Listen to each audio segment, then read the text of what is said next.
The conference room on the 42nd floor of Hanul Tower fell completely silent. 12 men in expensive suits sat frozen around the polished mahogany table, none daring to breathe too loudly. Outside, through floor-to-ceiling windows, Seoul's skyline glittered in the evening light, beautiful, distant, uncaring. Cha Min-woo stood with his back to them all, hands clasped behind him as he gazed out at the city. His reflection in the glass was perfect, tailored black suit, broad shoulders, the kind of stillness that only comes from absolute control. When he finally turned to face the room, his expression was terrifyingly calm. He reached into his jacket and removed a photograph. Placed it on the table. Slid it forward with one finger. The image showed a woman being escorted into a black sedan on a crowded Myeongdong street. Even through the graininess of the surveillance shot, the fear on her face was unmistakable, eyes wide, lips parted, looking over her shoulder. But that wasn't what made Min-woo's blood run cold. It was the man standing behind her, smiling directly at the camera. A man Min-woo had watched die 3 years ago. "Someone in this room knows where she is," Min-woo said, his voice soft but carrying to every corner. No one moved. No one spoke. Mavis Tate, he continued, placing both hands flat on the table. "She has worked in my household for 11 months. She knows my schedule. My preferences. My family." His eyes moved from face to face. 3 days ago, she disappeared. No notice. No call. Nothing.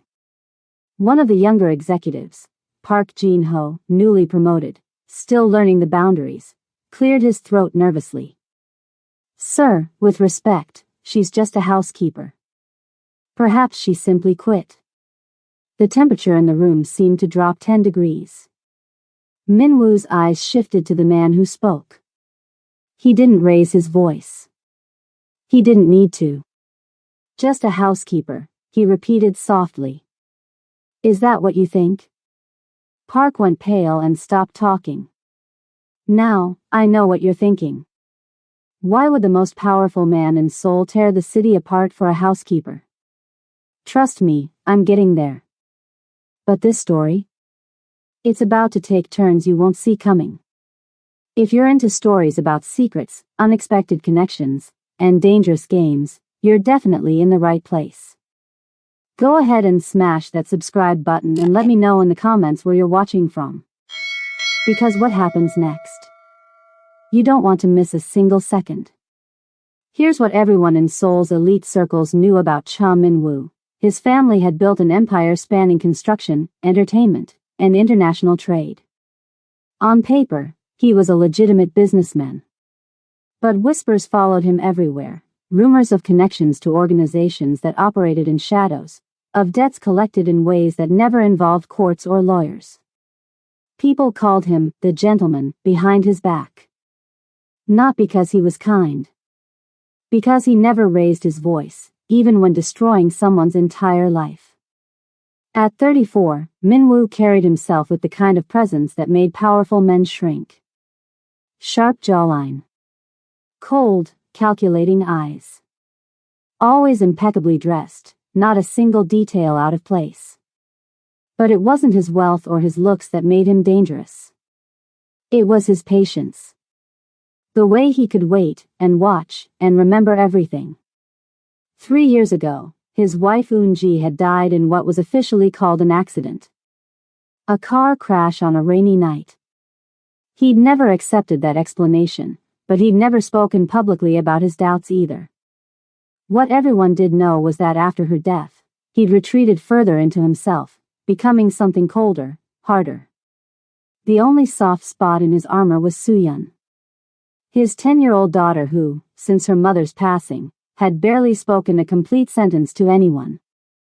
The bright, chatty child she'd once been had vanished, replaced by a ghost-like girl who moved silently through the vast Cha estate. Min-woo had hired and fired 7 housekeepers in the span of 2 years. None could handle the pressure, the demanding father, the silent child, the heaviness that seemed to permeate the mansion's walls. Then Mavis Tate arrived. She came on a rainy Tuesday morning, 11 months before her disappearance. The exclusive neighborhood of Pyeongchang-dong, nestled against Bukhansan Mountain, housed diplomats, celebrities, and old money families who valued privacy above everything. She was 29, tall, with warm brown skin and natural hair she kept in neat twists. When Mrs. O, the elderly head housekeeper, opened the door, she found a woman standing perfectly straight despite the heavy rain, a single suitcase at her feet. "Miss Tate?" Mrs. O had asked, squinting through her glasses. "Yes. I'm expected." Her voice was clear, with the slightest hint of a Southern American accent. There was something in her eyes that seemed older than her years. Something watchful. Something careful. The agency had described her as discreet, professional, and fluent in English, the perfect candidate to manage a household with an international businessman and his American-educated daughter. What they didn't say, what nobody knew then, was that Mavis Tate was running from something. That she'd been running for years.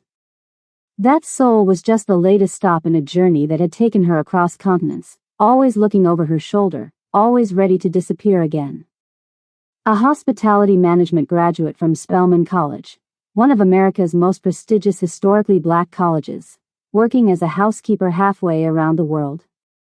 It didn't make sense. Not unless you knew what, or who, she was hiding from. Her first meeting with Min-woo had been brief, cold, transactional. He'd barely looked up from his documents when Mrs. O brought her to his study. "My daughter needs structure, not sympathy," he'd said. Previous staff made the mistake of trying to be her friend. They were terminated. "Do your job, Miss Tate. Nothing more." "Understood, sir," she'd replied, voice steady. He'd finally glanced up then, something flickering in his expression, surprise, perhaps, that she hadn't flinched. Most people flinched around him.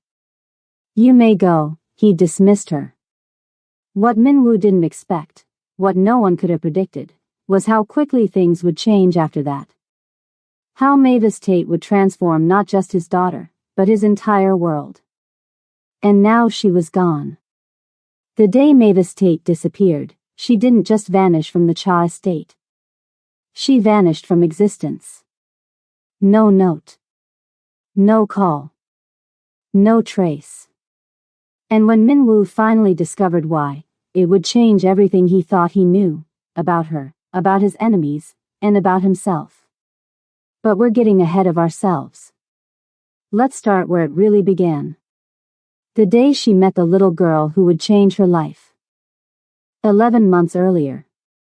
Rain fell in heavy sheets, turning Seoul's mountain-nestled neighborhood of Pyeongchang-dong into a blur of grays and greens. The taxi rolled to a stop at a pair of imposing black gates, and Mavis Tate stared through the rain-streaked window at what would be her new home.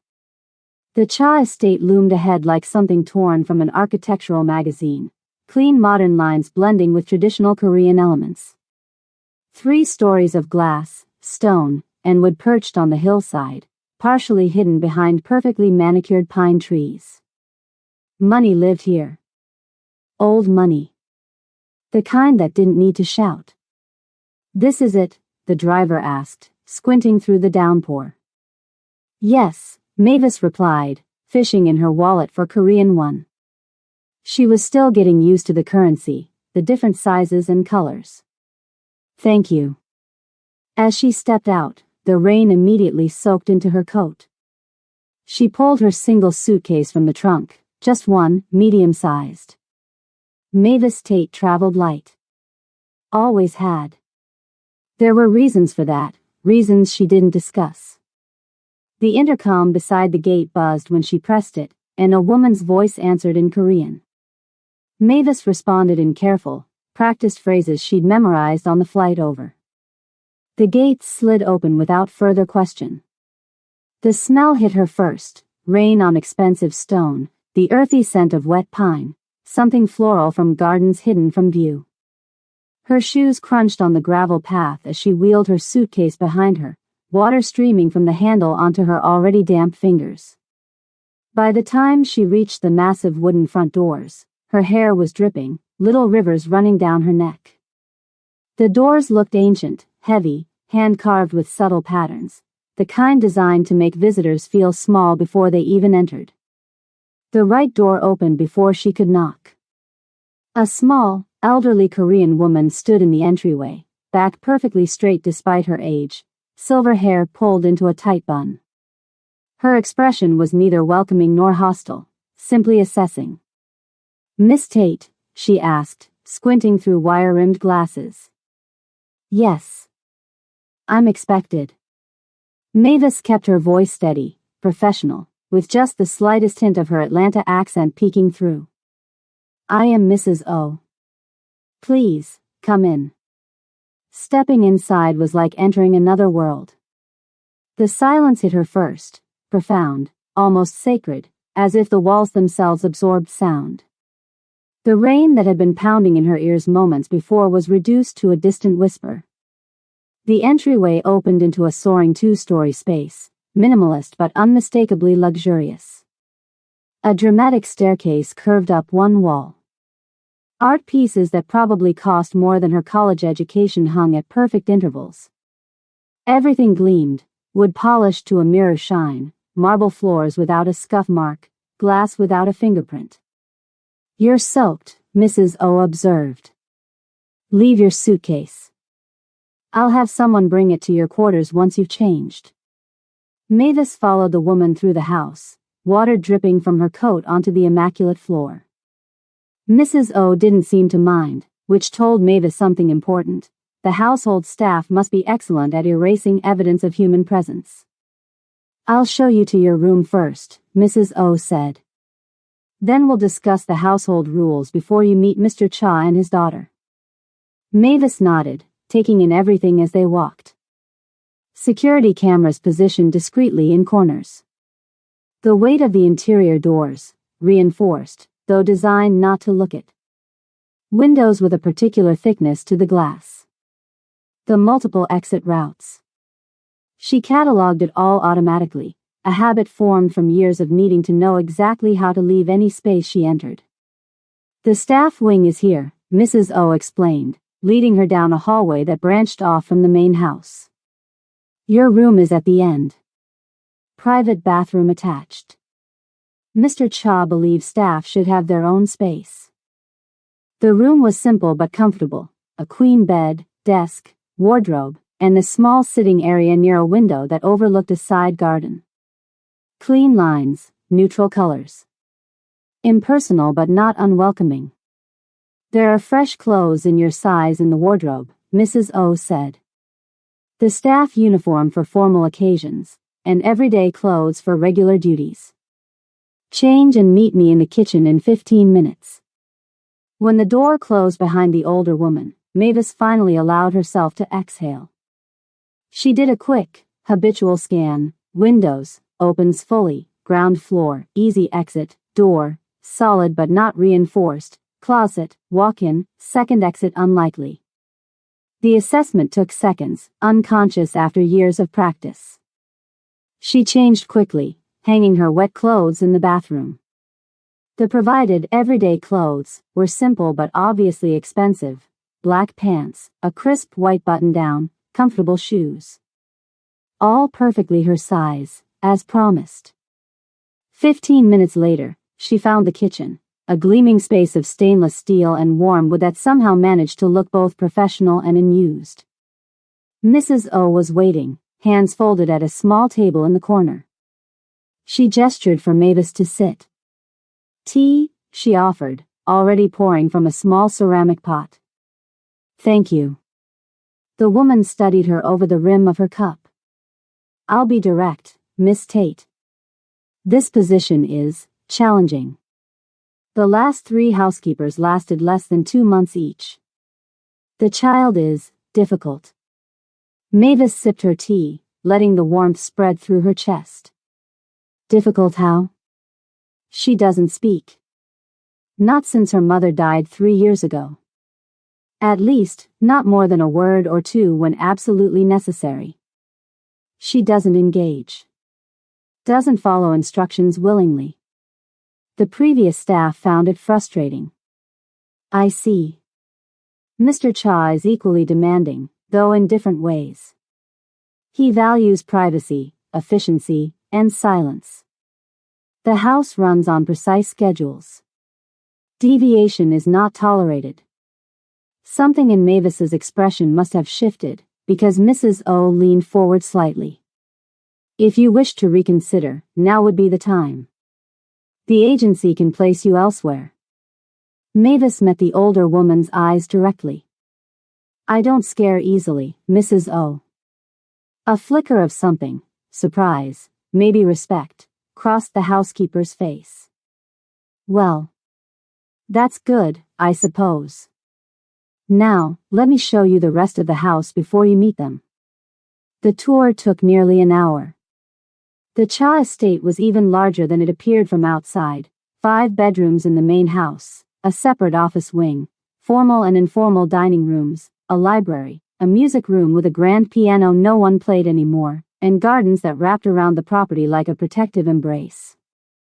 Mrs. O pointed out which spaces were Mavis's responsibility, primarily Soo-Yun's areas and the main living spaces, and which belonged to other staff, the kitchens, Mr. Cha's private wing.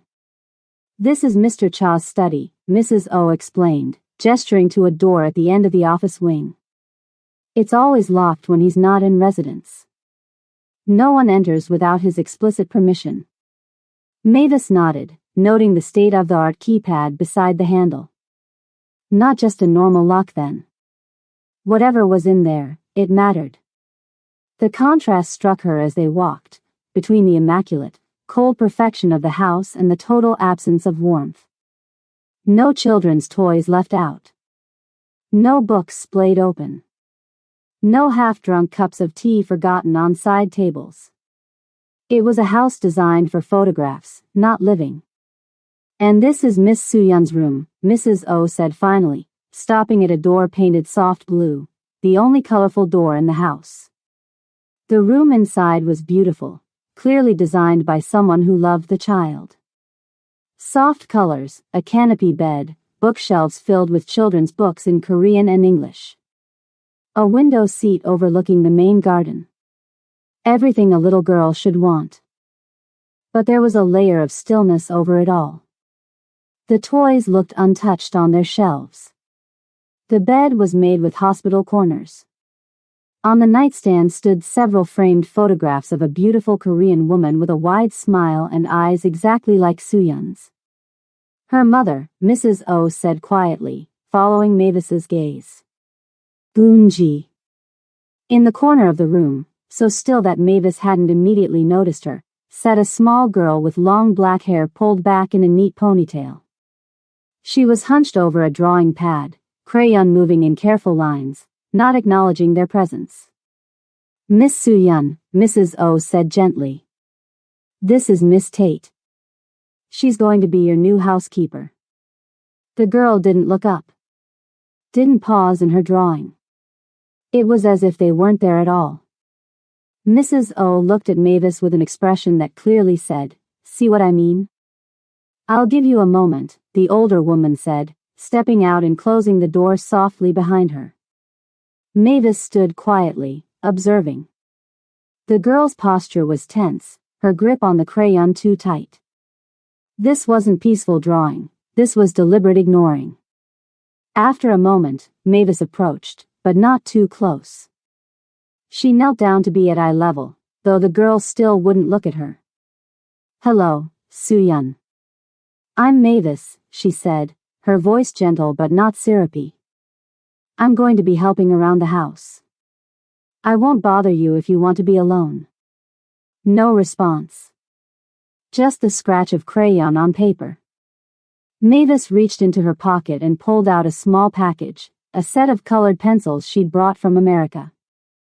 Artist quality ones, with colors that didn't quite exist in regular sets. She placed them on the floor beside the girl, not directly in her space but close enough to see. These are from my home in Atlanta. The colors are a little different from the ones here. You can use them if you want. Or not. It's up to you. She stood up, not waiting for acknowledgement. I'll see you at dinner time, okay? As she turned to leave, she caught the briefest flicker of the girl's eyes toward the pencils. Just for a second. Then back to her drawing, face impassive. It was enough. Her final stop was Mr. Cha's study, where Mrs. O had arranged their introduction. The older woman knocked softly on the heavy door. Enter, called a deep voice from inside. Cha Minwoo sat behind a massive desk, not bothering to look up from the documents spread before him. Tall windows behind him framed the still falling rain, making him appear in silhouette, a deliberate power move, Mavis noted. Unable to see his eyes, while he could see hers perfectly. Miss Tate, sir, Mrs. O announced, bowing slightly. Minwoo finally glanced up, his face revealing nothing. In person, he was even more intimidating than in the photographs Mavis had studied before accepting the position. Sharp jawline, broad shoulders, eyes that seemed to see straight through pretense. Handsome in a severe way, like a perfectly carved statue. Miss Tate, he said, voice cool and measured. I trust Mrs. O has explained your duties. Yes, sir, she has. Good. My daughter needs structure, not sympathy. Previous staff made the mistake of trying to be her friend. They were terminated. His eyes met hers directly. Do your job, Miss Tate. Nothing more. Understood, sir, she replied, voice steady. She didn't flinch under his gaze, didn't fidget or look away. Something flickered in his expression, surprise, perhaps, that she hadn't been intimidated. Most people probably were. The moment passed quickly, but Mavis caught it. A crack in the perfect facade. You may go, he dismissed her. That night, as Mavis unpacked her single suitcase, Mrs. O knocked on her door. The colored pencils, the older woman said without preamble. They're gone from where you left them. Mavis nodded, hiding her small smile. Thank you for telling me. Mrs. O studied her with newfound curiosity. Perhaps you'll last longer than 2 months after all, Miss Tate. That first week, Mavis learned the rhythms of the house. When Minwoo left for work, 6:30 sharp.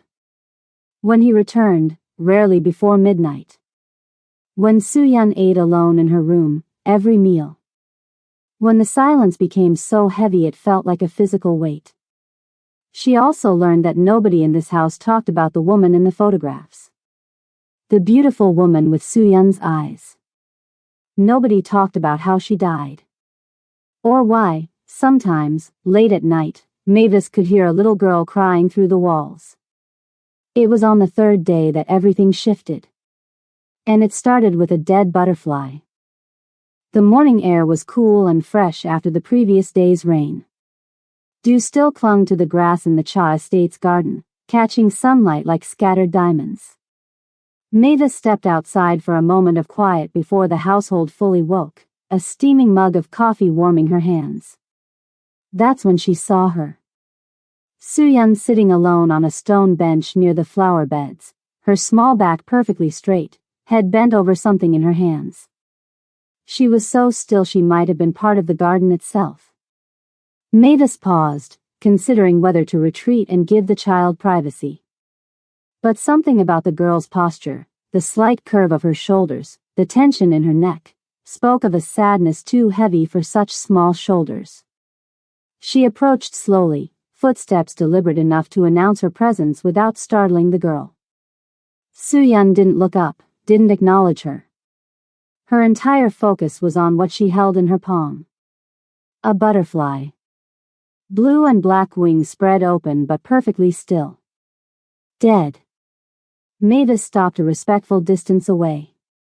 Good morning, Soo-yeon. The girl didn't respond, didn't look up. She just kept staring at the butterfly, as if waiting for it to suddenly flutter its wings and fly away. Any other adult might have immediately told her to wash her hands. Might have launched into an explanation about the circle of life or heaven for butterflies. Might have tried to distract her with breakfast or school preparations. Mavis did none of those things. Instead, she simply sat down beside her on the cold stone bench. Said nothing. Just existed in the same space, sharing the moment. The silence stretched between them. Not uncomfortable. Just there, like the morning mist that still hung over the distant parts of the garden. 1 minute passed. Then 2. The girl's thumb moved slightly, gently touching the edge of the butterfly's wing. "It won't wake up," Suyun finally whispered, her voice so soft it barely disturbed the air. Mavis felt her heart catch. The first words the child had spoken to anyone in months. She didn't rush to fill the space with chatter or celebration. Instead, she matched the girl's tone. "No," she agreed gently. "It won't." Another long silence. A bird called somewhere in the distance. "But we can remember it was here," Mavis added. Suyun finally looked up at her, dark eyes serious in her small face. Something passed between them, understanding, perhaps. Recognition of a shared language that didn't require many words. "How?" the girl asked. Mavis set her coffee mug on the bench. "Would you like to bury it? Make a special place where we can remember it?" Slowly, Suyun nodded. Together, they found a quiet spot near the rose bushes. Mavis used a small garden trowel to dig a shallow hole while Suyun watched, still cradling the butterfly. When it was ready, the girl carefully placed the delicate creature in its final resting place. "Do you want to say anything?" Mavis asked. Suyun thought for a moment, then shook her head. "That's okay. We can just think our goodbyes." They covered the butterfly with earth, patting it gently flat. Then Mavis pulled something from her pocket, a popsicle stick she'd saved from Suyun's uneaten ice cream the day before. "Here," she said, handing it to the girl. "We can mark the spot." Suyun took it solemnly and pressed it into the soft earth above the burial site. She stared at it for a long moment, then looked up at Mavis. "Thank you," she whispered. From his study window, Minwoo stood motionless, watching the scene unfold in the garden below. He delayed his departure for work, telling himself he needed to review some documents before a meeting. But the truth was simpler. He'd wanted to observe the new housekeeper with his daughter. He'd expected to see what he always saw, Suyun ignoring the staff, retreating further into herself. He'd expected to be calling the agency within weeks to request yet another replacement. What he hadn't expected was this, his daughter speaking. Participating. Looking almost peaceful. He watched as they buried what appeared to be a butterfly. Such a simple thing. Yet Suyun was engaged in a way he hadn't seen since before Eunji died. Something cracked in his chest. An emotion he'd been carefully suppressing for 3 years. A hope so painful he barely allowed himself to acknowledge it. Minwoo stepped back from the window before they could notice him watching. His throat felt tight. He straightened his tie, gathered his briefcase, and left for work without saying anything to anyone. But that night, he came home 2 hours earlier than usual. Over the following weeks, small changes began to appear in the Cha household. Like spring thawing a frozen pond, they started almost imperceptibly but grew impossible to ignore. Suyun began eating breakfast in the kitchen instead of alone in her room. At first, she would just sit silently, eating whatever Mavis prepared. But by the 3rd morning, she asked for banana slices on her pancakes. By the end of the week, she was helping to mix the batter. Her questions came slowly at first, brief and cautious, as if testing whether it was safe to be curious again. "What's Atlanta like?" "Hot in the summer," Mavis told her, slicing fruit for a snack. "But beautiful. Lots of trees." They call it the city in a forest. Do you miss it? Mavis considered this carefully. I miss parts of it. The food. The music. Some people. But not everything. What's your favorite color? Deep purple. Like eggplants. Or the sky just after sunset. Mine is blue, Soo-yeon offered. Like butterfly wings. And there it was, a reference to their shared secret, the butterfly burial that had somehow opened a door neither had expected. The first time Soo-yeon laughed, Mavis almost dropped the book she was reading. They were sitting on the window seat in the girls' room, looking at pictures of strange animals. The platypus illustration had done it, a short, rusty giggle that sounded like Soo-yeon had forgotten how to make the sound properly. It was the most beautiful thing Mavis had heard in years. Min-woo noticed the changes. How could he not? His silent house was developing a pulse again. Subtle signs of life appeared, a child's drawing magnetized to the refrigerator, the sound of voices from the garden, the smell of cookies baking on a Sunday afternoon. He found himself creating reasons to be home. A meeting cancelled. Documents he needed to review in his home office. A video call that could be taken from the study. He began watching from doorways. Listening from hallways. Absorbing the transformation of his daughter like a man dying of thirst. One evening, he returned from work earlier than usual and heard something that stopped him in the hallway, laughter.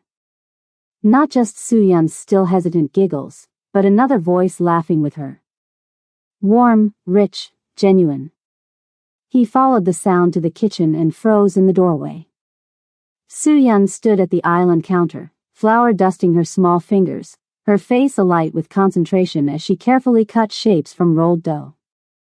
Beside her, guiding her hands with gentle patience, stood Mavis. That's it, she was saying. Press down firmly, then twist a little, perfect. Soo-yeon lifted the cookie cutter to reveal a perfect star shape. Look! I did it. That's the best one yet, Mavis praised, and his daughter beamed, actually beamed, with pride. There was flour on Soo-yeon's cheek. A smudge of dough on Mavis's forehead. The countertop was a disaster of baking supplies. And yet, it was the most beautiful scene he'd witnessed in his home since his wife died. Min-woo stood there for a full minute, unable to move, unwilling to interrupt. Something long dormant in his chest unfurled painfully. He didn't notice Mrs. O appear beside him until she cleared her throat softly. He glanced down at the elderly housekeeper, expecting her to disapprove of the mess. Instead, she was looking at him with an expression that said everything words couldn't. She'd been there since before Soo-yeon was born. Had watched his family break apart after Eunji's death. Had witnessed his retreat into cold isolation. It's good to hear laughter in this house again, she murmured, barely audible. Min-woo couldn't respond. The lump in his throat wouldn't allow it. The next morning, when Min-woo encountered Mavis in the hallway, something had changed. He looked directly at her, really saw her, perhaps for the first time. Good morning, Miss Tate, he said, with actual eye contact. Good morning, Mr. Cha, she replied, surprised by the acknowledgement. That evening, he asked about Soo-yeon over dinner, not the usual perfunctory questions about schoolwork, but genuine interest in her day, her activities, her progress. She's doing very well, Mavis told him, a gentle warmth in her voice. She's particularly interested in drawing lately. She has talent. Her mother was artistic, he said quietly, then looked almost surprised at himself for volunteering the information. A week later, when Mavis handed him a document about Soo-yeon's upcoming school events, their fingers brushed briefly. A small, accidental touch that neither acknowledged but both felt. It lingered between them, unspoken. Everything was changing. The house felt lighter. Soo-yeon was healing. Even Min-woo seemed different, less like a ghost, more like a father. For the first time in 6 years, Mavis let herself think the word, home. She should have known better. Because 3,000 miles away, in a high-rise office in Atlanta, a man was looking at a photograph of his own. A photograph of a woman in Seoul. A woman he'd spent 4 years searching for. Mercer Cole smiled as he traced her face on the screen. Found you, he whispered. And he began making phone calls. 2 months can change everything. When Mavis first got to the Cha house, it felt like a museum, all shiny floors and perfect furniture that nobody actually used. Now, it actually felt like people lived there. The morning sun was just coming up as Mavis stood in the kitchen, getting Minwoo's tea ready.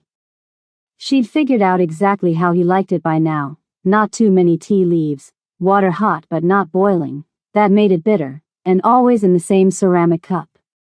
Never glass. He'd mentioned once that glass cooled too quickly, and she'd remembered that tiny detail like everything else about him.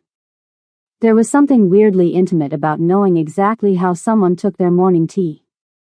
Like you'd crossed some invisible line from employee to something else. Is that for Mr. Cha? Mrs. O asked, appearing beside her with a basket of bread. Yeah, Mavis said, putting a little dish of honey on the tray. Minwoo never touched it, but sometimes Soo-yeon would sneak her finger in when she thought nobody was looking. Mrs. O gave her one of those knowing looks. You know, he used to eat alone in his office. Every single day for 3 years. Mavis just smiled and picked up the tray. Minwoo was already at the table, newspaper up like a shield between him and the world. Perfect suit, perfect hair, perfect posture. If you didn't know better, you'd think he was the same cold businessman she'd met on her first day. But Mavis knew better now. Morning, she said, setting down his tea. He lowered the paper just enough to meet her eyes. Good morning, Miss Tate. He took a sip, and then gave that tiny nod that meant the tea was perfect. Anyone else would have missed it. Mavis never did. Daddy. Mavis. Look what I found. Soo-yeon came running in like a little tornado, still in her pajamas with a sweater thrown on top. Her hair was sticking up everywhere, and she was hugging a book like it was treasure. It was hard to believe this was the same silent kid who'd been burying butterflies a couple months ago. Inside voice, Soo-yeon, Minwoo said, but his heart wasn't in it. Sorry, she whispered super dramatically, then immediately went back to normal volume. But look. It's the book about the girl with the magic paintbrush. I thought I lost it forever, but it was just under my bed. That's great, Mavis said, pouring orange juice into Soo-yeon's cup. We can read it later if you want. Can we do the voices again? You do the best voices. Minwoo raised an eyebrow. Voices? Mavis felt her cheeks get warm. Sometimes when we read, we kind of act out the parts. She does this awesome dragon voice that goes all growly, Soo-yeon demonstrated, making her voice super deep. And the princess voice that's like this. She switched to a high-pitched sing-songy voice. I had no idea Miss Tate was so theatrical, Minwoo said, and even though his face stayed serious, Mavis caught that little spark in his eyes. Oh, you should hear her do the evil stepmother, Soo-yeon kept going, completely oblivious to the look passing between the adults.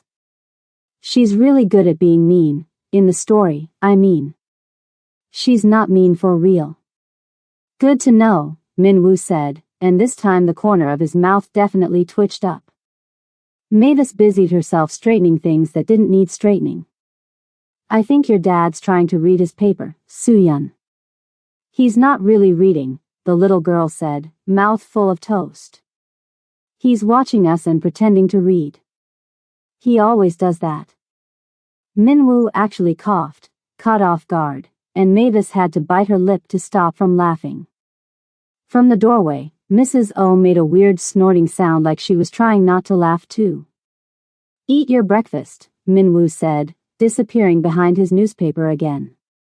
But Mavis noticed the paper never turned a page the whole time Soo-yeon chatted about school and her friend's new cat. The library became Mavis's favorite spot in the house. During the day, everyone used it, staff cleaning, Soo-yeon sprawled on the floor with picture books, sometimes Min-woo grabbing a business book. But after 9, when the kitchen was clean and Soo-yeon was in bed, it became Mavis's private world. It was the only room that felt actually warm, not just temperature-wise. Tonight she was curled up in the corner of the big leather couch, Korean textbook on her lap, whispering words to herself. "Annyeonghaseyo," she said slowly, breaking it into pieces. "And, young, ha, se, yo." "Not quite right," a voice said from the door. Mavis jumped, almost dropping her book. Min-woo was leaning against the doorframe, no jacket, tie loosened, looking way less like a CEO and more like a regular person. The warm light made him seem younger somehow. "I didn't hear you come in," she said, sitting up straighter. "Most people don't." He stepped into the room and went to the bookshelves like he belonged there. "You're swallowing the middle part. Try again." She felt weirdly self-conscious now. "Annyeonghaseyo." "Better," he nodded. "But let the young part breathe more. Like this, annyeonghaseyo." He showed her, and she found herself watching his mouth maybe a little more closely than she needed to. "Annyeonghaseyo," she repeated, and it sounded way better. Much better. He pulled a book from the shelf, running his thumb along the spine. "Korean's not an easy language to learn." "I like challenges," she said. "Easy gets boring." Something flickered across his face, like he recognized that feeling. He sat down in the armchair near her. "Not too close, not too far. Always careful." "What made you want to learn?" he asked. She closed her textbook. Seemed rude not to try. "I'm living here, after all. A lot of foreigners don't bother." "I'm not like a lot of foreigners." Their eyes met, and something passed between them. Not quite understanding, but maybe wanting to understand. "What are you reading?" he asked, looking at her textbook. She laughed and held it up to show the cartoon characters on the cover. "Super advanced stuff. Elementary Korean 1. I'm still at the point at things and pray stage." The corner of his mouth lifted. Almost a smile, but not quite. "Here." He handed her the book he'd taken from the shelf. "This might help. Short stories. Simple language. About regular life in Seoul." She took it carefully, their fingers not quite touching. The cover showed a night market with food stalls and bright signs. "Thanks," she said, genuinely touched. He nodded, but instead of leaving, he picked up another book and settled deeper into his chair. They sat in silence for a while, but it wasn't uncomfortable. "Just new. Do you read much?" he finally asked. "When I can," she said. "More when I was younger." The library was free and quiet. "You like quiet?" "I grew up with a lot of noise," she admitted. "Sometimes good noise, music, people laughing. Sometimes, the other kind." He didn't push, but she could tell he was storing this information away. Building a picture of her, piece by piece, just like she'd been doing with him. "What kind of stories did you like?" he asked instead. "Travel books," she answered honestly. "Stories about places I'd never seen. Cheapest way to leave Atlanta without actually leaving." "And now you're here," he said. "Half a world away." "Now I'm here," she echoed softly. They talked for a while, about books, about Seoul, about the differences between Korean and American stories. He told her about authors she'd never heard of. She told him about books that got her through childhood. Neither of them mentioned that this was the longest conversation they'd ever had. Or that he had a perfectly good office down the hall where he usually spent his evenings. Tonight, the library belonged to both of them. Please. Pretty please. It's not even that cold. Soo-yeon was standing in the hall, already wearing her coat and boots, bouncing up and down with excitement. Where exactly do you want to go? Min-woo asked, checking his watch. Myeongdong. They have these huge ice cream towers. Min-jae showed me pictures. They're like this tall. She stretched her hand way above her head. Please, Daddy. Mavis can come too. Mavis, who was walking by with clean towels, froze. Oh, I don't want to intrude on your family time. But you are family, Soo-yeon said, like it was the most obvious thing in the world. Right, Daddy? Something complicated crossed Min-woo's face. Not discomfort exactly. Something harder to name. Miss Tate is probably busy, he started, but Mavis surprised herself by jumping in. Actually, I'm free this afternoon. If that's okay with your dad. Min-woo looked at her face, like he was checking if she really meant it or was just being nice. Deciding she was sincere, he nodded. Get your coat, then. Myeongdong on a Sunday was absolute chaos. Street performers playing music, tourists taking pictures everywhere, vendors shouting about their food, and amazing smells coming from every direction. Soo-yeon's eyes were huge as she tried to take it all in. Look! They're putting sauce on the fries like that. She pointed at a vendor doing perfect spirals of sauce. And there. That lady has rainbow hair. Min-woo kept a protective hand on her shoulder. Stay close, he reminded her. It's crowded. For a guy who ran boardrooms and navigated Seoul's cutthroat business world, he looked weirdly out of place here in the middle of normal weekend shoppers. He dressed down, jeans and a simple jacket, sunglasses hiding his eyes, but still had that watchful energy that made him stand out. Over there, Mavis pointed, spotting what they came for. I think that's the ice cream place. They got in line, watching people walk away with impossibly tall swirls of soft serve balanced on cones. Soo-yeon could barely contain herself. I want strawberry. Or maybe chocolate. Or maybe both. One flavor, Min-woo said firmly. Those things look unstable enough already.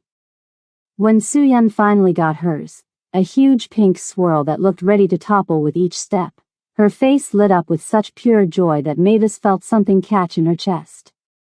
She glanced at Min-woo and found him watching his daughter with the exact same expression she had, this mixture of tenderness and wonder, like seeing something precious and rare. Careful, Mavis warned as Soo-yeon took her first wobbly steps. If you drop it, I'm not fighting that crowd for another one. I won't drop it, Soo-yeon promised super seriously, then walked with exaggerated care. The walk back was quieter, everyone feeling content after their adventure. The sun was getting lower, making long shadows across the busy streets. Soo-yeon skipped ahead, still on a sugar high from her melting treat. Min-woo and Mavis fell into step beside each other, not quite touching but close enough that she could feel his presence with every step. They walked in comfortable silence for a while, watching Soo-yeon dart from window to window, pointing at things. Thanks, he said quietly after a bit. For coming today. I should be thanking you, she replied. It's been a long time since I just had fun. He glanced at her. Why did you come to Korea? The question seemed to surprise him as much as her, like he hadn't planned to ask it. She thought about dodging it, like she always did when her past came up. But something about today, the warmth, the normality, the feeling of almost belonging, made her braver than usual. I was looking for somewhere quiet, she said finally. Running from something? He asked, his voice gentle. She kept her eyes on Soo-yeon, not quite brave enough to look at him. Running towards something, she answered after a long pause. I hope. He didn't say anything right away, and when she finally looked at him, she found his eyes already on her face. Something passed between them, not quite understanding, but maybe a willingness to understand. Before either could say anything else, Soo-yeon came running back, squeezing between them and grabbing both their hands. You're walking too slow, she complained, swinging their arms. I'm getting tired. Can't have that, Min-woo said, the moment broken but not forgotten. As they walked home, connected like this, Mavis couldn't help thinking how easy it would be to get used to this. And how dangerous that might be. The black car showed up 3 days later. Mavis spotted it while coming back from the market, arms full of groceries. It was parked just beyond the estate gate, sleek and dark with windows tinted way darker than legal. No neighborhood sticker on the windshield. No driver hanging around. Just sitting there, waiting, like a predator that had picked up her scent. She walked past without obviously staring, but her heart was pounding so hard she could feel it in her throat. Old instincts, never completely gone, came rushing back. Inside the gate, she handed the groceries to one of the younger staff and went looking for Director Kong. She found him in the small security office near the staff entrance, checking camera feeds. Director Kong, she said from the doorway. There's a car outside. Black sedan, no neighborhood sticker. It's been there twice this week. He turned right away, giving her his full attention. Unlike some staff who'd been suspicious of her at first, the foreign woman in their Korean household, Kong had always treated her with respect. Did you see the license plate? He asked, grabbing a notepad. Just part of it, she admitted, telling him the numbers she'd caught. He nodded, writing it down. I'll check it out. Probably nothing. Sometimes tourists drive through to look at the fancy houses, but we don't take chances. Thanks, she said, relieved he was taking her seriously. Miss Tate, he called as she turned to leave. Is there something specific worrying you about this car? She hesitated, the truth stuck in her throat. Just being careful, she said finally. That night, after everyone went to bed, Mavis sat on the edge of her bed, listening to the old house make its nighttime noises. She'd checked her door lock twice. Then the window, even though it was 2 floors up. Then, feeling kind of silly but doing it anyway, she'd pulled out the small duffel bag she kept under her bed and checked what was inside. Clean clothes. Copy of her passport. Cash in different currencies. Basic toiletries. A prepaid phone she'd never used. Everything she'd need to vanish in under 5 minutes. You're being ridiculous, she whispered in the dark. You've been safe for 6 months. He has no reason to look for you here. No way to find you. But even as she said it, her hands were shaking a little. Because she knew better than most how determined some men could be when they felt wronged. How persistent. How patient. Earlier that night, at dinner, Min-woo had asked a simple question that had hit her like a punch. Do you ever miss your family? He'd asked, passing her some kimchi. Back in America? She'd kept her eyes on her plate, feeling Soo-yeon watching her curiously. They're gone, she'd said simply. I'm sorry, he'd replied, and she knew he'd caught that edge in her voice. The way gone had sounded final in ways that had nothing to do with distance. He hadn't pushed, but she'd felt his eyes on her face, reading between lines she'd tried to keep blank. Now, alone in her room, Mavis went to the window and looked down at the street beyond the gate. The black car was gone, leaving only an empty space where it had been. Nothing to worry about. Probably. She reached for her phone, an old habit, checking news from home. She'd almost broken herself of it over the months. Almost convinced herself that Atlanta was a different life, a closed chapter. She scrolled through headlines. Weather. Sports. Local politics. Then she saw it. A small article in the business section, with a photo that made her stomach drop. Tech entrepreneur Mercer Cole returns from extended business trip, announces new international venture. The phone slipped from her fingers and bounced on the bed. Mercer Cole. The name she'd tried so hard to forget. The man whose career she'd nearly ruined when she'd finally spoken up. The man whose family had paid to make her go away rather than face a scandal. The man who had promised, in his perfectly pleasant voice, that he would see her again someday. And now he was back. Starting something international. Moving. Looking. Mavis hugged herself, suddenly cold despite the warm room. The safe little world she'd built over the past 6 months, the breakfasts with Soo-Yun, the quiet evenings in the library, the way Min-woo had started to look at her when he thought she wouldn't notice, all of it felt suddenly so fragile. Like butterfly wings. Beautiful. Delicate. And so easy to break. Something was wrong. Min-woo felt it the moment his driver pulled through the gates of the estate. After 3 days in Busan closing a shipping deal, all he'd wanted was to come home to the new normal. Soo-Yun's excited chatter, maybe something good cooking in the kitchen, Mavis's quiet presence making the big house feel less empty. Instead, the house sat silent. No lights in the windows where they should be. No movement behind the curtains. Wait here, he told his driver, grabbing his overnight bag. The front door opened before he reached it. Mrs. O stood in the entryway, her usual perfect posture slightly stooped. Her eyes were red-rimmed, hands twisting a handkerchief. Min-woo stopped cold. In 15 years, he'd never seen Mrs. O cry. Not even when his wife died. "Where is everyone?" he asked, setting down his bag. Mrs. O took a deep breath. "Mr. Cha, there's something you need to know." "What do you mean, gone?" Min-woo stood in the doorway of Mavis's room, staring at the stripped bed, the empty closet, the bare dresser top. Mrs. O hovered behind him.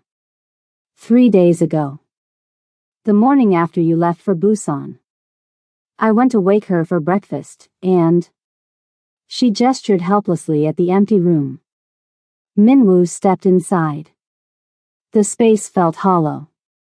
Wrong. Like someone had erased a person. No note. No message. His voice was too controlled, even to his own ears. "Nothing, sir. Her phone's been disconnected. We tried calling immediately." He moved to the dresser, pulling open a drawer. Empty. Another. Empty. The closet held only hangers.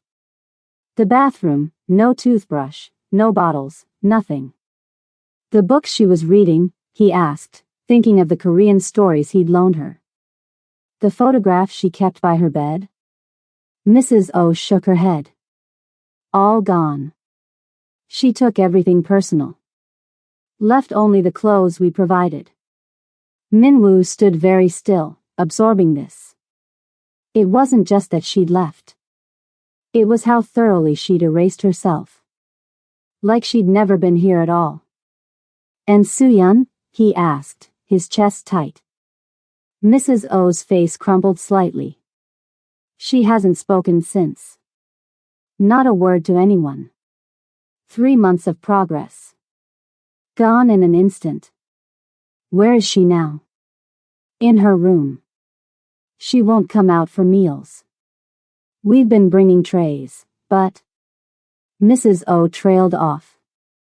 Min-woo nodded once, then headed down the hall, his footsteps echoing too loudly in the quiet house.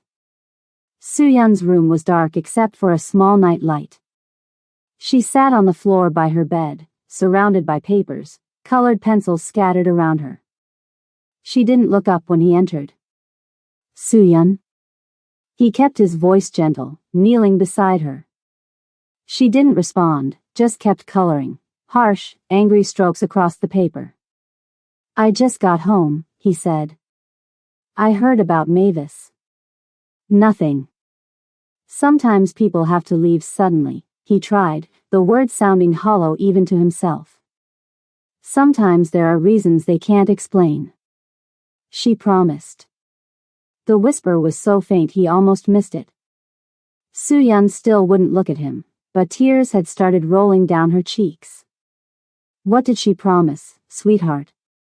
She promised she wouldn't leave me. Soo-yeon's little voice cracked. Like Mom did. Min-woo felt something sharp twist in his chest. He reached out, hesitating just a moment before pulling his daughter against him. She didn't fight, just collapsed into his chest, her small body shaking with sobs. I know, he murmured into her hair, his own eyes burning. I know. They sat like that a long time, Min-woo rocking gently while his daughter cried for another woman who had vanished from her life. But somewhere beneath the grief, something else was building. Something cold and focused. Because this didn't make sense. None of it made sense. I want everything, Min-woo told Director Kang later that night in his study. Airlines. Immigration. Hospitals. Banks. Security cameras. I want to know where she went. Kang nodded, taking notes. Sir, with respect, people leave jobs all the time. Even without notice. Min-woo gave him a look that made the security chief fall silent. Not like this, Min-woo said flatly. Not her. Yes, sir. Kang knew better than to argue. I'll put our people on it right away. For the next 24 hours, Min-woo barely slept. He moved between checking on Soo-yeon and working the phones, calling in favors, pushing his contacts for information.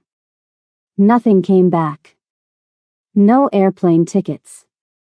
No border crossings. No hospital admissions. No large bank withdrawals. It was like Mavis Tate had evaporated. On the second night, just after midnight, Director Kang returned. His face told Min-woo he'd found something. The car she mentioned, Kang said without preamble. The black sedan she was worried about. I ran the partial plate she gave me. It was a rental. Paid in cash through a shell company. Min-woo leaned forward. And I pulled security footage from the neighborhood, from the days before she left. Kang hesitated. Sir, I don't think she left voluntarily. Min-woo went very still. Show me. Kang opened his laptop, pulled up a file. This is from a convenience store camera in Myeongdong, 2 days ago. The footage was grainy but clear enough. Mavis walking down a crowded sidewalk, shopping bag in hand. She looked over her shoulder once, twice. Her body language screamed fear. A black sedan pulled up alongside her. 2 men got out, well-dressed, efficient movements. They spoke to her briefly. She didn't run. Didn't scream. Just glanced around once more, then got into the car. Freeze it, Min-woo said suddenly. Kang paused the video. Go back 5 seconds, there. The frame showed the car door open, Mavis about to step in. But it was the figure standing by the car that Min-woo was staring at. A man in an expensive suit, watching calmly, smiling slightly, looking directly at the camera as if he knew someone would be watching this footage later. Looking directly at Min-woo. Min-woo stared at that face for a long time. And suddenly, everything he thought he knew about Mavis Tate, about his quiet housekeeper with the sad eyes and the gentle hands, all of it crumbled. Because he recognized that face. He recognized that smile. And what it meant changed everything. Okay, if you're as hooked as I am right now, do me a quick favor, hit that subscribe button if you haven't already. I know, but seriously, this story is about to go places you won't expect. Smash that subscribe button and let me know in the comments where you're watching from. Now, let me tell you who that man in the photograph really was. Young Hyun-soo, Min-woo said, the name bitter on his tongue. Director Kang looked surprised. You know him? Not the Korean. The American standing next to him. Min-woo pointed to the smiling man. Mercer Cole. Tech entrepreneur from Atlanta. Connected to Axis Capital Group. The investment firm? Kang frowned. Why would they be interested in your housekeeper? That, Min-woo said quietly, is what we need to find out.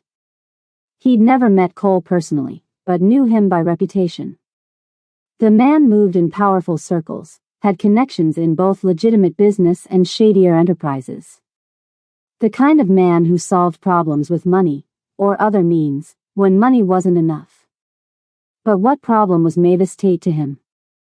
Sir, Kang said hesitantly. There's more. We did a deep background check on Miss Tate. And? There's nothing to find. No records before 6 years ago. The name, the passport, the education credentials, all created. High quality work, but fake. Kang met Min-woo's eyes. Whoever she is, Mavis Tate isn't her real name. Min-woo absorbed this, pieces clicking into place.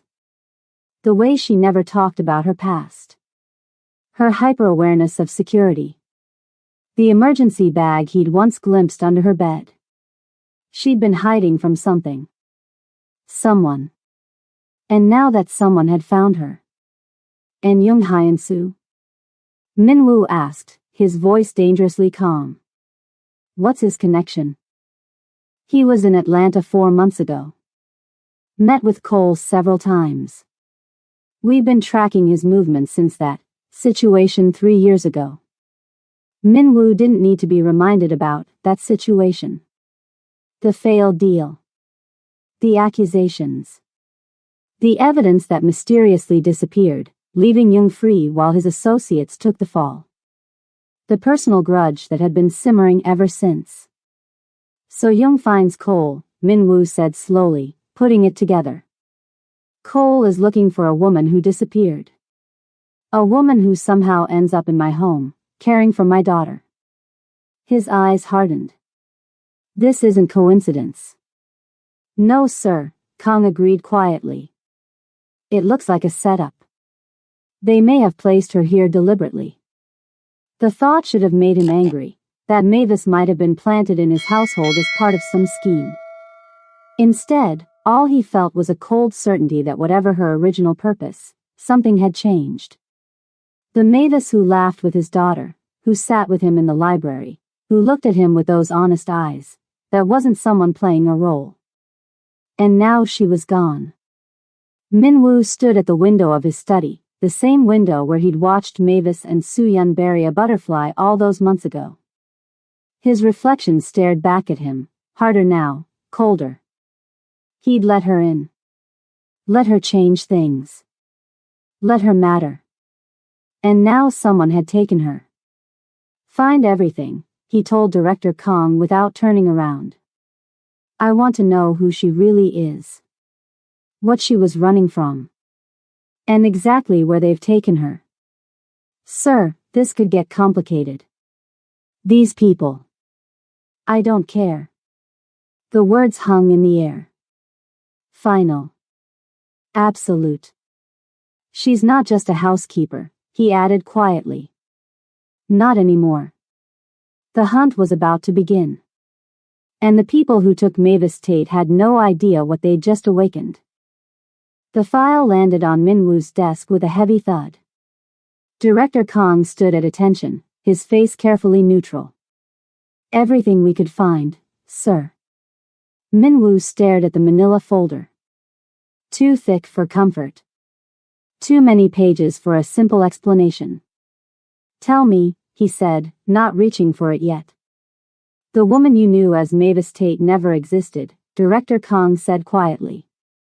At least, not officially. But someone else did. Someone with the same face, different papers, and secrets dark enough to chase her across an ocean. Minwoo finally opened the folder. A photograph stared back at him, Mavis, looking younger, hair styled differently, wearing a graduation cap and gown. Her smile reached her eyes in a way he'd rarely seen. He began to read.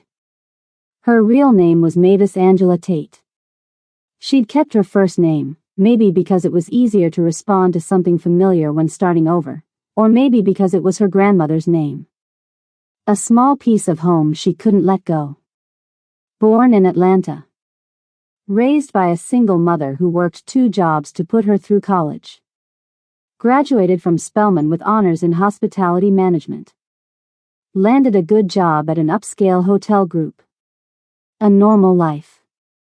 A successful one. Until 4 years ago, when she met Mercer Cole at an industry conference. The file contained press clippings, Cole accepting awards, giving speeches, cutting ribbons at charity events. Handsome, polished, heir to a tech fortune. The kind of man who appeared in 30 under 30 lists and charity gala photos with politicians. On paper, he's golden, Director Kong said, watching Minwoo read. Tech entrepreneur. Philanthropist. Old Atlanta money. Minwoo flipped to the next section. Police reports. Restraining order applications. Hospital records. Off paper, he asked. Controlling. Obsessive. Dangerous. Kang's voice was matter-of-fact. They dated for 8 months. When she tried to end it, things got ugly. The reports told a sickening story. Break-ins at her apartment where nothing was taken, just things moved, to let her know someone had been there. Her car vandalized. Strange calls at all hours. Being followed to and from work. She'd tried the legal route first. Filed for restraining orders. Made police reports. None of it stuck. Too many connections, Minwoo murmured, understanding immediately. In that world? He's untouchable, Kong agreed. His family donates to police foundations. His college roommate is a judge. His father golfs with the mayor. Minwoo continued reading. The timeline accelerated suddenly, Mavis's mother hospitalized after a medication error. Unexpected complications. Death 3 days later. An accident, Director Kong said, the word hollow. She didn't believe that, Minwoo stated. No, sir. A week after the funeral, Mavis Tate disappeared. Bank account emptied. Apartment cleared out. Phone disconnected. 6 months later, a woman with her face but different papers entered South Korea. Minwoo leaned back, processing. 6 months here. Longest she'd stayed anywhere? According to what we found. She moved constantly before. Different names, different cities. Minwoo closed his eyes briefly, picturing Mavis in his library, carefully practicing Korean phrases. Mavis in his kitchen, teaching Suyun to make cookies. Mavis walking beside him in Myeongdong, saying she was running towards something. She'd been planning to stay. He killed her mother, Minwoo said finally. Not a question. Possibly. Nothing proven. Minwoo's jaw tightened. And now he has her. The room fell silent. Outside, Seoul's lights glittered across the darkness, oblivious to the storm building inside this quiet office. There's more, sir, Director Kong said after a moment. He pulled another photograph from a separate envelope and placed it carefully on the desk. It showed a business dinner, fancy restaurant, men in expensive suits raising glasses in a toast. Mercer Cole stood in the center, smiling his practiced smile. And beside him, with the same eyes that had haunted Minwoo's dreams for 3 years, stood Young Tae-jun. Minwoo's cousin. His wife's killer. The man who was supposed to be dead. Minwoo's blood ran cold. When was this taken? 2 months after Taejun's supposed death. The pieces clicked together with sickening clarity. This wasn't random. This wasn't coincidence. Mercer Cole hadn't just happened to find Mavis in Seoul. He was sent here. Sent to use her. To get to Minwoo. The photograph from Myeongdong suddenly made horrible sense, Taejun smiling at the camera. Sending a message. We can still reach you. Through the things you care about. Did she know? Minwoo asked, his voice dangerously quiet. Was she part of this? Director Kang shook his head firmly. Everything suggests she was running from Cole, not working with him. Her behavior here was consistent. The fear when she saw that car was genuine. But they placed her here deliberately, Minwoo pressed. In my home. With my daughter. It appears so. Kang hesitated. But whatever their initial plan was, I believe something changed. Minwoo knew what he meant. He'd seen it himself, the way Mavis cared for Soo-yeon, her genuine efforts to build a life here. If she'd been planted as some sort of spy or tool against him, she'd failed spectacularly.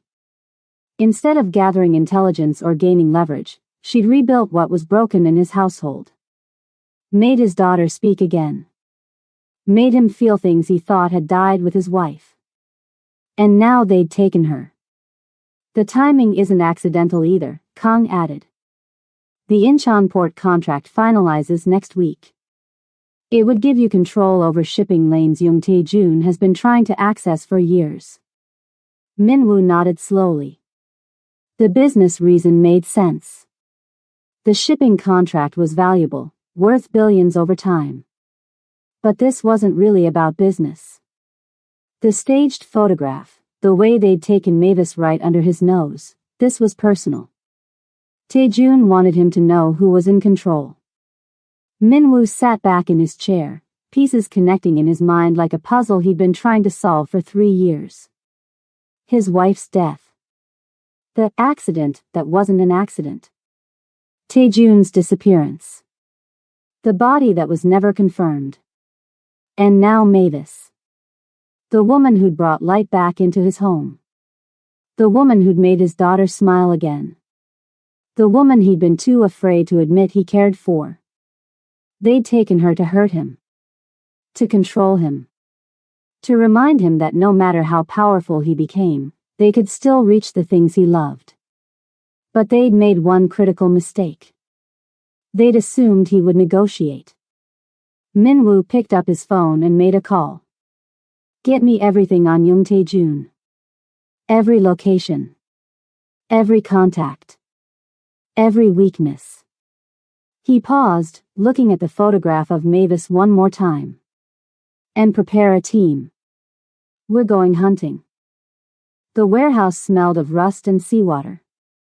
Mavis sat in a plain metal chair, hands folded in her lap. Not tied. Not chained. That wasn't Mercer's style. He preferred the illusion of civility. The room they'd put her in had once been an office, desk pushed against the wall, a single window with dusty blinds, fluorescent lights buzzing overhead. They'd brought her here after the car ride, blindfolded at first, though she'd pieced together enough to know they were in Incheon. The distant sound of shipping containers being loaded, the particular salt-heavy air. She'd worked in enough ports to recognize the sounds. The door opened. Mercer Cole stepped in, looking exactly as she remembered. Perfectly tailored suit, expertly styled hair, that smile that never quite reached his eyes. He carried 2 paper coffee cups. I brought you something, he said, setting one cup in front of her. Americano. Still your favorite? She didn't touch it. Didn't answer. He sighed, taking the chair across from her. All you had to do was come home, Mavis. Was that so hard? Home. As if anything with him had ever been home. How did you find me? She asked, her voice steadier than she felt. His smile widened. You were careful. I'll give you that. But you made one mistake. He leaned forward slightly. You stayed too long. He reached into his jacket, pulled out a small stack of photographs, and laid them on the table between them. Mavis's heart sank as she looked at them. Her walking with Soo-yeon in a park. Her shopping in Myeongdong. Her and Minwoo standing close together outside the ice cream shop, something unspoken passing between them. 6 months, Mercer continued. Longest you've stayed anywhere since you ran. I almost gave up, you know. But then. He tapped the photo of her with Minwoo. You found another powerful man. I'm almost impressed. But you're mine, Mavis. You've always been mine. She looked up from the photos, meeting his eyes directly. I was never yours, Mercer. And I never will be. Something flickered across his face, a brief crack in the polished facade. His jaw tightened. Fingers flexed. Then, as quickly as it appeared, the mask slid back into place. We'll see, he said softly. Across the city, Minwoo stood in his office, surrounded by a team of men poring over maps and security feeds. The car was rented through a shell corporation, Director Kang reported, pointing to documents spread across the desk. We traced it to 3 possible locations. 2 are empty. The third is a warehouse in Incheon Port District. Recently leased. Heavy security for a storage facility. Minwoo studied the satellite image of the building. What else? Unusual electrical usage. Multiple vehicles coming and going. And this, Kang pulled up a grainy security image from a nearby building. 2 men who match our targets, entering yesterday evening. The photo showed Mercer Cole, dressed impeccably as always. Beside him, partially turned away but unmistakable to Minwoo, Young Tae-jun. That's them, Minwoo said quietly. That's where they're holding her. Sir. Director Kang hesitated. This feels like a trap. They must know we'd trace them. Of course it's a trap. Minwoo's voice was ice cold. They want me to come. That's the point. Then we should. We go tonight, Minwoo cut him off. Prepare the team. I want our best men. Full security protocol. Kang nodded, knowing better than to argue. Yes, sir. As the team dispersed to prepare, Minwoo moved to the window. The city spread below him, lights beginning to flicker on as evening approached. Somewhere out there, Mavis was waiting. Probably afraid. Possibly hurt. Because of him. He pulled out his phone, checked the time. One more thing to do before they left. Why am I really here? Mavis asked after a long silence. Mercer looked up from his phone. I told you. You ran away. I found you. End of story. No. She shook her head. You partnered with someone local. Someone who knew where to look. This isn't just about me. Before Mercer could answer, the door opened again. The man who entered was Korean, around Minwoo's age but leaner, sharper somehow. He wore his expensive suit like armor. His eyes assessed Mavis briefly before dismissing her. Everything's ready, he asked Mercer in English. Right on schedule. Mercer gestured to Mavis. She's been asking questions. Getting curious about why she's here. The man smiled thinly. Americans.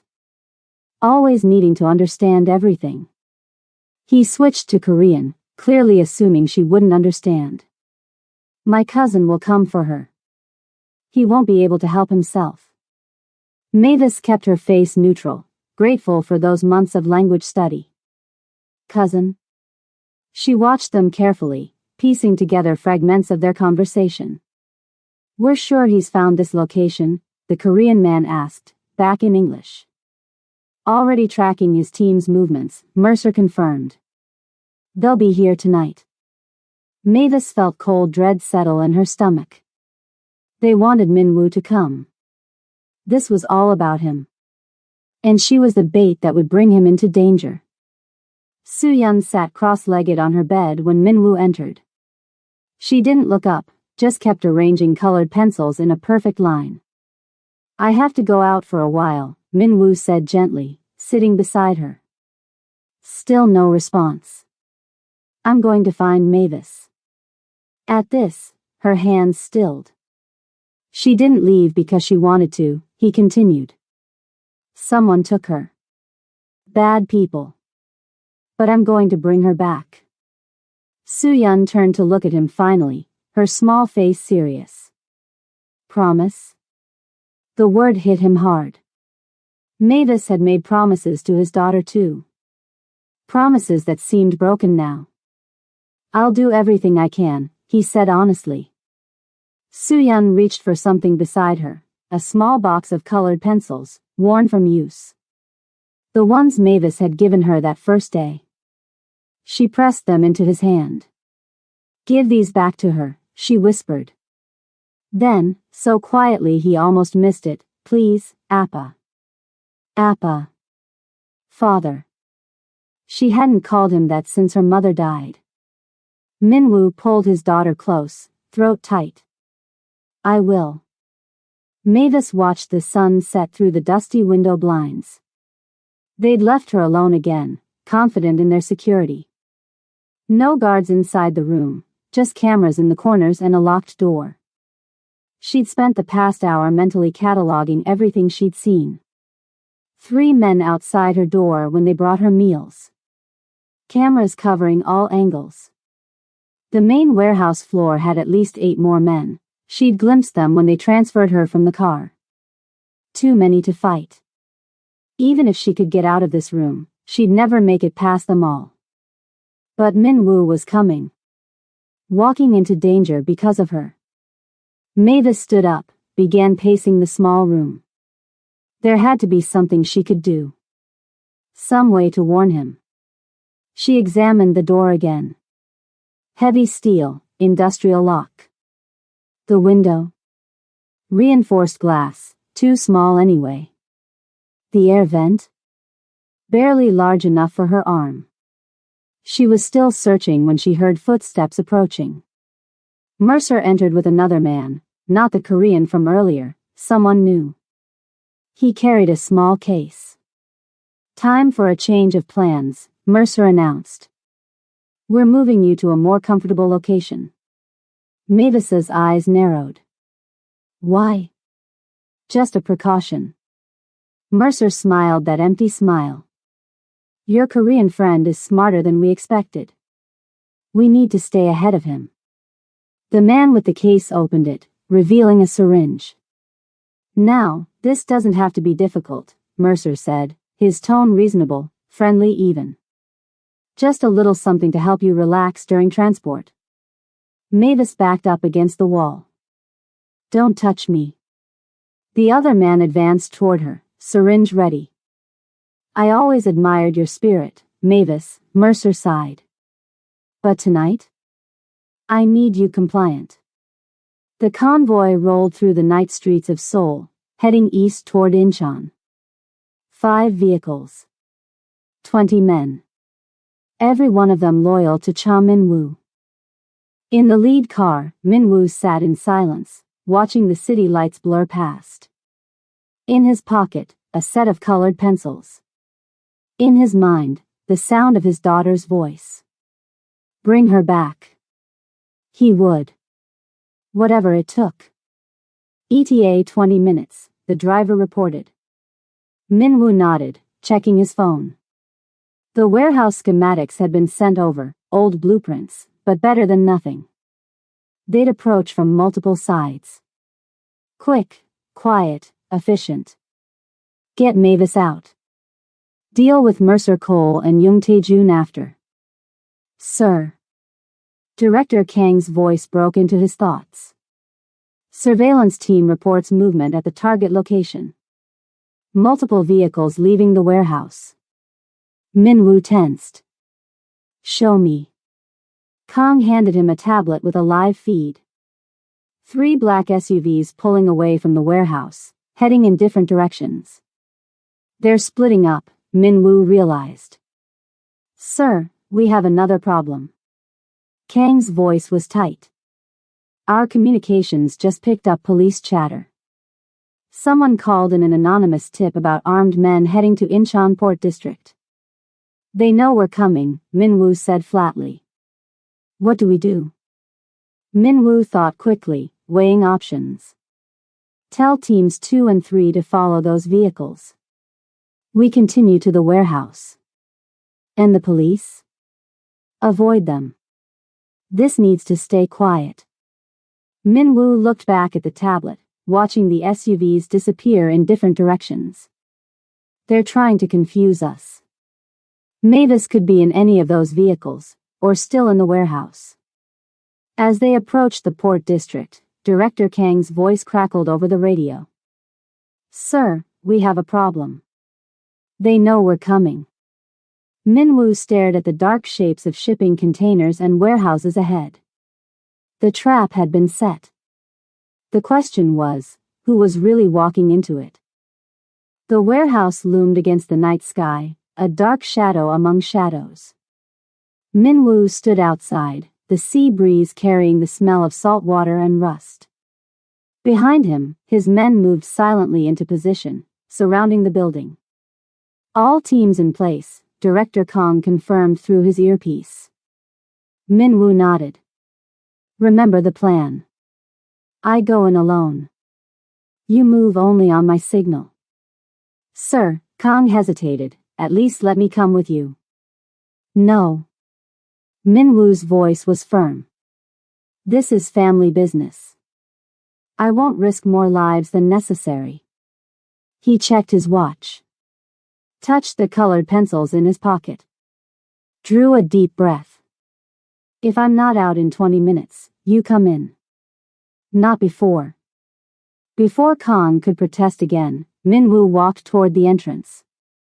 The door wasn't locked, of course not. They were waiting for him.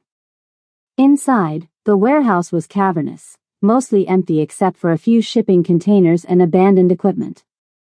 Harsh spotlights created pools of light in the center, illuminating 3 figures. Young Tae-jun stood with his hands clasped behind his back, looking exactly as Minwoo remembered him, except for the scar that now ran along his left temple. Beside him, Mercer Cole looked more casual but no less dangerous, leaning against a metal table. And there, seated in a chair between them, was Mavis. Minwoo's heart clenched. Her hands were bound in front of her, and a small bruise darkened her cheekbone, but her eyes were clear and fierce. Unbroken. Right on time, Tae-jun called out as Minwoo approached. My cousin was always punctual. Minwoo stopped about 10 feet away, keeping all 3 in his line of sight. It's been a long time, Tae-jun. Not long enough? Tae-jun smiled thinly. Let me guess, you wish I'd stayed dead. That would have been better for everyone, Minwoo agreed coldly. Mercer shifted, studying Minwoo with open curiosity. So this is the famous Cha Minwoo.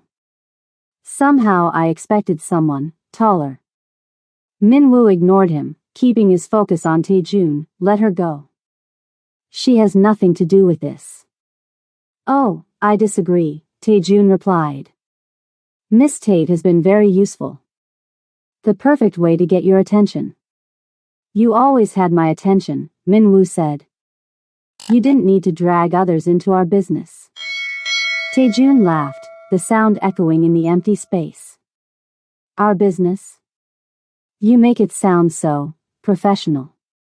His smile dropped. You destroyed me, Minwoo. Cast me out of the family. Took everything that was rightfully mine. You destroyed yourself, Minwoo countered. The embezzlement. The drugs. The illegal connections. You brought that on yourself. I built this family. Taejun's composure cracked, his voice bouncing off the warehouse walls. He took a breath, smoothed his jacket. I made the connections that grew our business. Made the deals that quadrupled our profits. And how did Uncle thank me? By handing everything to you. The obedient son he never had. Minwoo's face remained impassive, but his eyes flickered briefly to Mavis. She was watching intently, her fingers working subtly at her bindings. So this is about revenge, Minwoo said, drawing Taejun's attention back to him. 3 years of planning just to hurt me. Not just hurt you, Taejun corrected. Replace you. When you sign over the port contracts to me tonight, I begin my return. The prodigal son, back from the dead. And my wife? The words came out before Minwoo could stop them, raw with pain he'd buried for 3 years. Was she part of your revenge too? A heavy silence fell. Mavis went still, eyes widening slightly. Mercer looked between the cousins, suddenly realizing he was witnessing something deeper than he'd understood. Taejun's face softened into something almost like regret. She wasn't supposed to die, he said quietly. The car was meant for you. She wasn't supposed to be driving that day. Minwoo felt like he'd been hit. Even though he'd suspected, hearing the confession made his knees weak. You killed her. It was an accident, Taejun insisted. A message that went wrong. I never wanted Gina dead. For a moment, Minwoo couldn't speak. The grief he'd carefully controlled for 3 years threatened to overwhelm him. His wife. Suyun's mother. Gone because of the man standing before him. I mourned her too, you know, Taejun continued. But business is business. Just like tonight. Sign the contracts, and your new companion lives. He gestured toward Mavis. Refuse, and she joins Gina. Your choice. While the men talked, Mavis had been working steadily at her bonds. 6 years of running, of looking over her shoulder, had taught her things. Like how to get out of zip ties with nothing but patience and the right angle. She caught Minwoo's eye. Just for a second. Long enough for him to notice the slight nod she gave him. He understood immediately. She was almost free. Mercer stepped forward, growing impatient. This family drama is fascinating, but we're on a schedule. He moved toward Mavis. Perhaps we need to show Minwoo how serious we are. Minwoo moved faster than anyone expected. 3 quick steps put him directly between Mercer and Mavis. You want leverage over me, he said quietly. Here I am. Let her go. Minwoo, no, Mavis started. Trust me, he said without looking at her. Mercer smiled, looking to Taejun. Well, this is unexpected.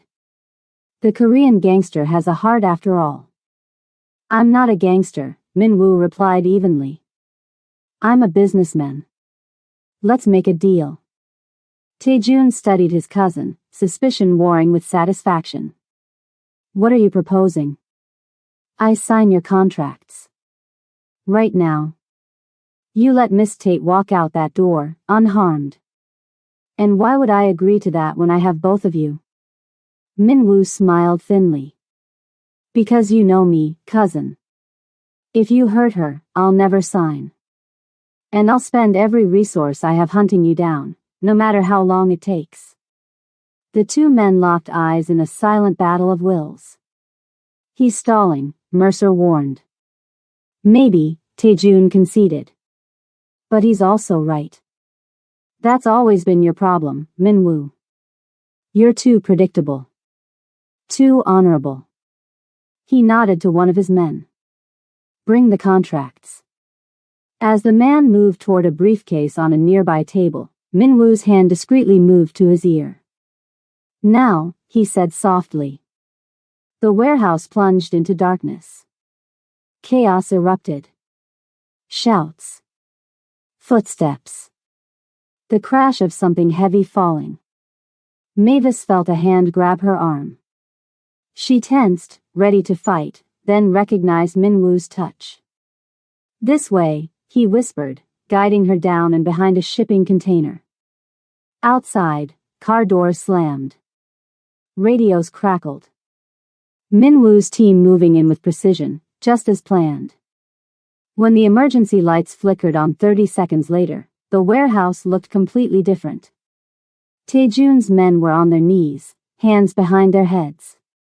Director Kang's team had positions throughout the space, weapons ready but not drawn. Mercer Cole was being held firmly by two men near the exit, his perfect suit now rumpled, his face flushed with rage. And Taejun stood exactly where he had been, but now Director Kang stood behind him. "It's over," Minwoo said, stepping back into the light with Mavis beside him, her hands now free. "You miscalculated, cousin. You thought I'd come alone." Taejun's face twisted. "This changes nothing. You can't touch me. I have connections." "Not anymore," Minwoo cut him off. "While you were setting this trap, I was dismantling your network. Every account. Every ally. Every hiding place." He stepped closer. 3 years was a long time to look for a ghost. "I never stopped." For the first time, uncertainty flickered across Taejun's face. "Take them," Minwoo ordered. As his men moved to secure the prisoners, Minwoo turned to Mavis. "Are you hurt?" he asked softly. She shook her head. "Just the bruise. And my pride." Her eyes searched his face. "Your wife." "I didn't know." "I don't talk about it," he said simply. "I understand why." Director Kang approached. "Sir, local authorities have been notified. We have everything under control. Mr. Cole will be returned to the United States to face charges there. As for young Taejun, I'll handle him," Minwoo said. "Make sure there are no records connecting Miss Tate to any of this." "Already done, sir." When Kang stepped away, Mavis looked up at Minwoo. "Why did you come?" "After everything you learned about me, about how I lied to you." "You never lied," Minwoo interrupted. "You just didn't tell me everything." "Neither did I." She almost smiled at that. "Still. You risked everything." "Not everything," he corrected. "Just enough." When the dust settled, Taejun was in custody. Mercer was subdued, finally facing the consequences his money couldn't buy his way out of. And Mavis was standing in the middle of the warehouse, free, looking at Minwoo like she was seeing him for the first time. "You came," she said. The same words. The same wonder. "Of course I came." The distance between them closed. Not a dramatic embrace, not yet. Just two people standing close, surviving together. "I'm sorry," she whispered. "I should have told you. About Mercer. About everything. I didn't want to put you in danger." "You didn't put me in danger," he replied. "They did. And they'll never touch you again. I promise." A promise. Like the one she'd made to Soohyun. The one she thought she'd broken. "There's a little girl waiting for you," Minwoo added softly. "She has something to say. Something about colored pencils." For the first time in days, Mavis smiled. The sun was just rising over Seoul when the car pulled up to the Cha estate. Mavis sat in the back seat, watching the familiar gates through the window. 11 months ago, she'd walked through them for the first time, suitcase in hand, with no idea how this place would change her. Everything looked exactly the same. The manicured lawn. The stone path. The imposing front door. But everything was different now. Minwoo touched her hand lightly. Ready? She nodded, not trusting her voice. They hadn't even reached the front steps when the door flew open. A small figure burst out, running at full speed. Mavis. Soo-yeon crashed into her with such force that Mavis nearly lost her balance. Small arms wrapped around her waist, squeezing tight enough to hurt. You came back, Soo-yeon sobbed, face pressed against Mavis's stomach. You came back, you came back. Mavis dropped to her knees, pulling the little girl properly into her arms. Of course I came back, she whispered, her own tears finally breaking free. I promised, didn't I? Appa said you might not come back, Soo-yeon hiccuped, pulling back to look at Mavis's face. But I knew you would. Mavis smoothed the girl's hair, wiping tears from her cheeks. Your dad was just being careful. He didn't want you to be disappointed. But you're not leaving again, right? Worry clouded Soo-yeon's eyes. Even when the bad men are gone? I'm not going anywhere, Mavis promised. She looked up then and saw Minwoo standing in the doorway, watching them. His face was calm, but his eyes held something she'd never seen there before. Something open. Unguarded. Soo-yeon grabbed Mavis's hand, tugging her toward the house. Come on. Mrs. O made your favorite breakfast. And I made you a picture. And I kept your book safe, just like you showed me. As the little girl chattered away, pulling her inside, Mavis caught Minwoo's eye again. A silent understanding passed between them. They were home. Mercer Cole is facing charges in 3 countries now, Director Kong reported. A week had passed since the warehouse. They sat in Minwoo's study, Minwoo behind his desk, Mavis in the chair opposite, Director Kong standing with his ever-present tablet. The Americans want him for financial crimes and stalking across state lines. Korean authorities have him for kidnapping and corporate espionage. His own board has turned against him. And his family connections? Mavis asked quietly. Not as helpful as they once were, Kong replied. His father publicly disowned him when the evidence became impossible to ignore. It seems Mr. Cole had several other victims who've come forward now that he's in custody. Mavis nodded, absorbing this. After years of running, of looking over her shoulder, it was hard to believe it might actually be over. And Tae-jun? Minwoo asked. Securely held. The evidence we gathered, combined with what was found at his properties, should keep him locked away for a very long time. Kang's usually stern face softened slightly. Your wife's case has been reopened. They're treating it as homicide now. Minwoo closed his eyes briefly. Good. She deserves justice. We've also cleared any connection between Miss Tate and these events in the official record, Kong continued. As far as authorities are concerned, she was simply in the wrong place at the wrong time. Thank you, Mavis said. When Kong left, Minwoo looked at her across the desk. Your identity has been restored as well. Your real passport. Your credentials. Everything Mercer took from you. I heard, she said. Thank you. You're free now, he said simply. Free to go wherever you want. Back to Atlanta, if you wish. She heard what he wasn't saying. The question he was too proud, or too afraid, to ask directly. I need some air, she said, standing up. I'll be in the garden. The stone bench was cool beneath her. The same bench where she'd sat with Soo-yeon all those months ago, looking at a dead butterfly. Where everything had started to change. Footsteps crunched on the gravel path. She didn't need to look up to know it was Minwoo. He sat beside her, leaving a careful space between them.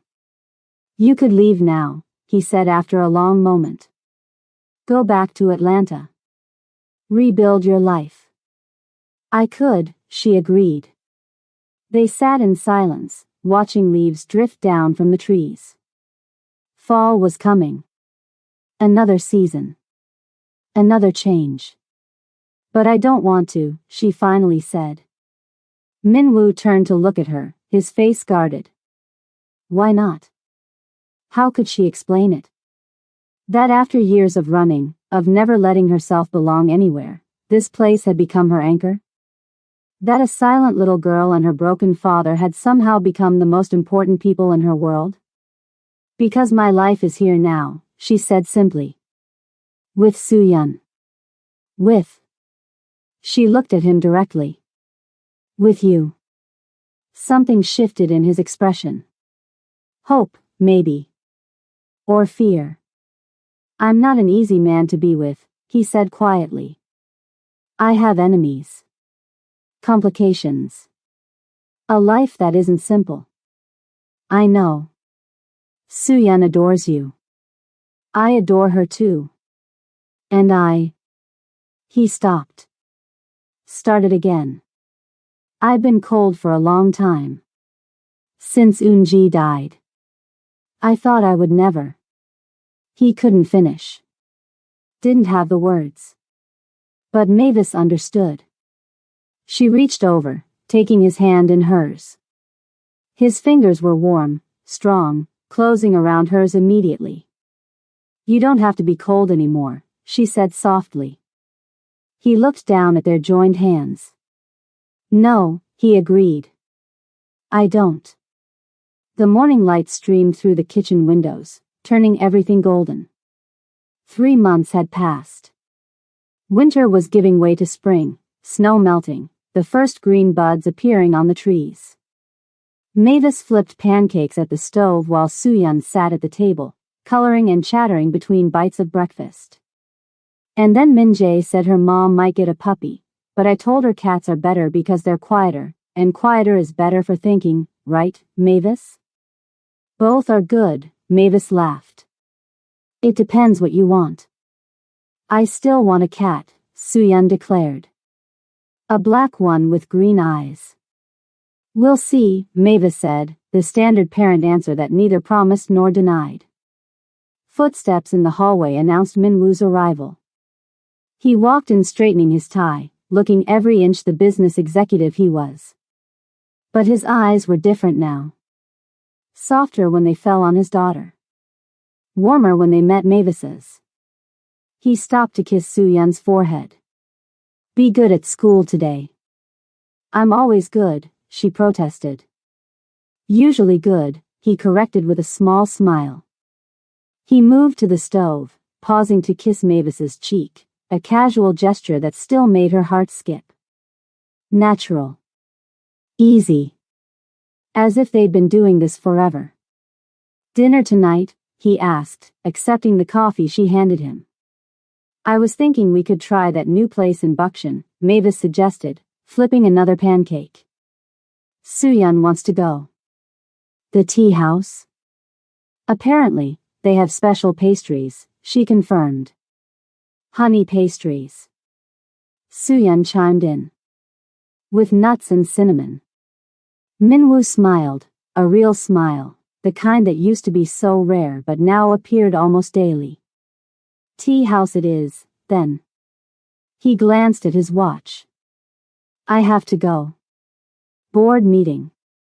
Go save the business world, Mavis teased. He caught her hand as he turned to leave, giving it a gentle squeeze. Another small gesture. Another piece of the language they were building together.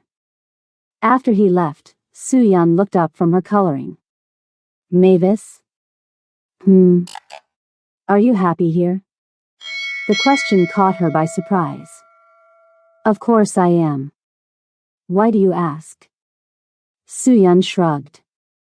Sometimes grown-ups say they're happy but they're not really. They just don't want kids to worry. Mavis set down her spatula and came to sit beside the little girl. I am really, truly happy, she said seriously. Happier than I've been in a very long time. Soo-yeon beamed. Good. Because I'm happy too. And I think Appa is happy. He smiles a lot more now. I've noticed that, Mavis agreed. He smiles because of you, Suyun said with the simple certainty of childhood. Then she went back to her coloring, subject closed. Later that night, after Suyun was asleep and the house was quiet, Mavis stood at the window of her room, their room now, watching the city lights below.